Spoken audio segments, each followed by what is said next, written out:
Representatives from the Philippines and China argue over their positions regarding the South China Sea maritime row at the Munich Security Conference. Speaking at a panel discussion alongside China's former Foreign Vice Minister, Foreign Affairs Secretary Enrique Manalo asserts that the Philippines is merely exercising its rights in compliance with the United Nations Convention on the Law of the Sea whenever it undertakes any kind of activity within its exclusive economic zone. The forum tackles maritime strains in the Indo-Pacific and features 4 resource persons including Manalo, China's former Foreign Vice Minister Fu Ying, U.S. Senator Christopher Coons, and Singapore Defense Minister Nang Eng-Hen.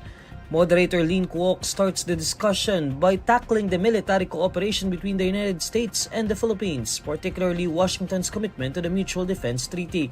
Coons and Manalo both reaffirmed that the relationship between the two nations remains strong despite recent developments under the new Trump administration. Kuok then turns to Fu, asking her about where she would attribute the recent spike in tensions between China and the Philippines around Ayungin Shoal as well as in Escoda Shoal.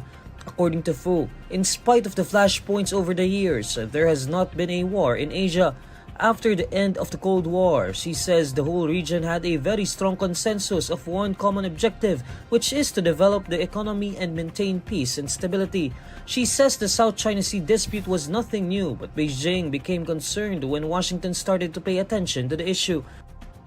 She asserts that China has a very strong position on ownership, saying Beijing has to take responsibility about regional stability as one of the major countries in the region.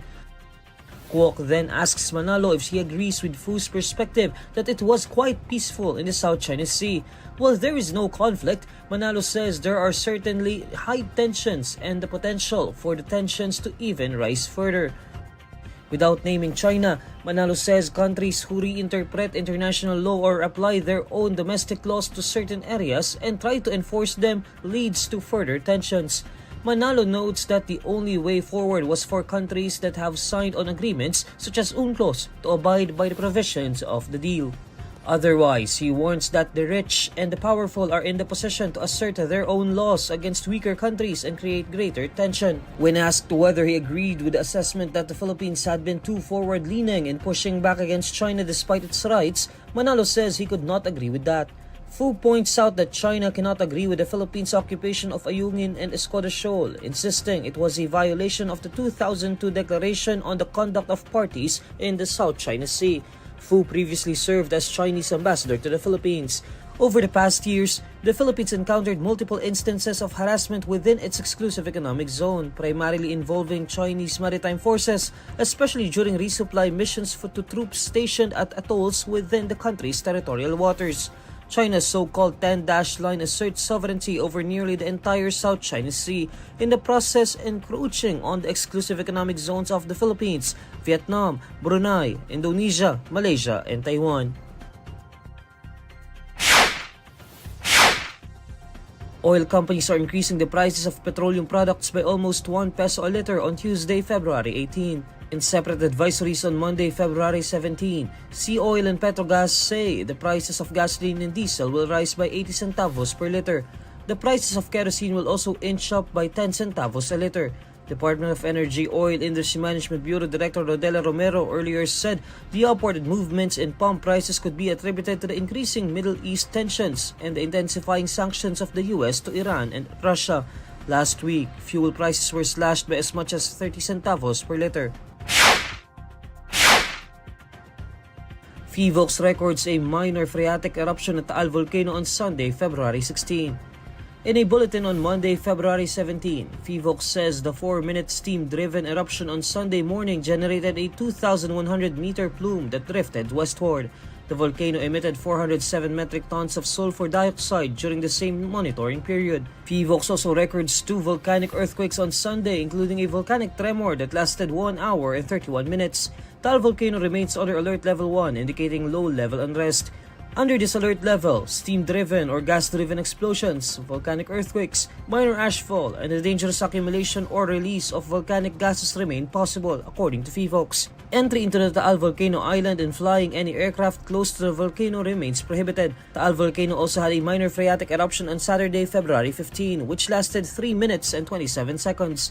PHIVOLCS defines phreatic eruptions as steam-driven explosions that occur when water beneath the ground or on the surface is heated by magma, lava, hot rocks, or new volcanic deposits.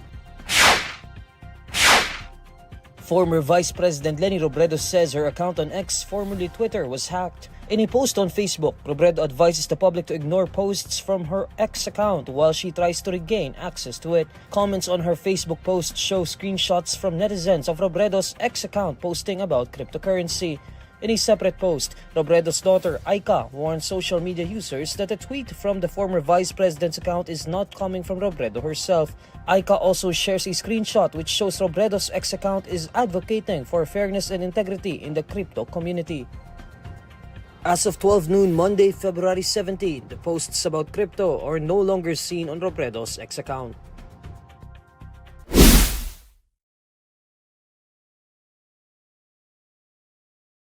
Grabe talaga yung gustong gawin ng China 'no. Gusto nilang angkinin yung buong West Philippine Sea. Nakakainis talaga. Yung patuloy na pag-angkin ng China sa mga isla teritoryo natin. Para bang wala silang respeto sa ating soberanya. Tapos yung mga panggigipit nila sa ating mga mangingisda, grabe talaga. Ayaw talaga nilang pangisdahin dun sa West Philippine Sea. Gusto talaga nilang paalisin lahat ng mga mangingisda dun. Kaya paano paano kaya yung mga pamilya nila na sa kanila nagre-rely, sila yung breadwinner sa pamilya nila, sila lang yung nakita ng pera. Paano kaya sila? Hindi kasi iniisip ng China yun, kaya maraming naiinis sa kanila. Pero hindi naman kailangan sobrang das ng solusyon natin. Hindi naman natin gusto ng away. Kasi aminin natin, hindi naman kasi sobrang lakas ng Pilipinas.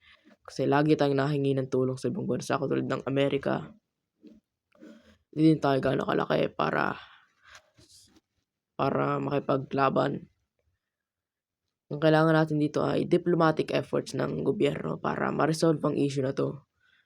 Dapat magawa na 'to as soon as possible kasi lalala talaga yung mga sitwasyon sa West Philippine Sea. Kasi dapat nagtatanggol natin 'yan dahil sa atin talaga 'yan, eh. Ngayon lang bring up 'tong issue na 'to.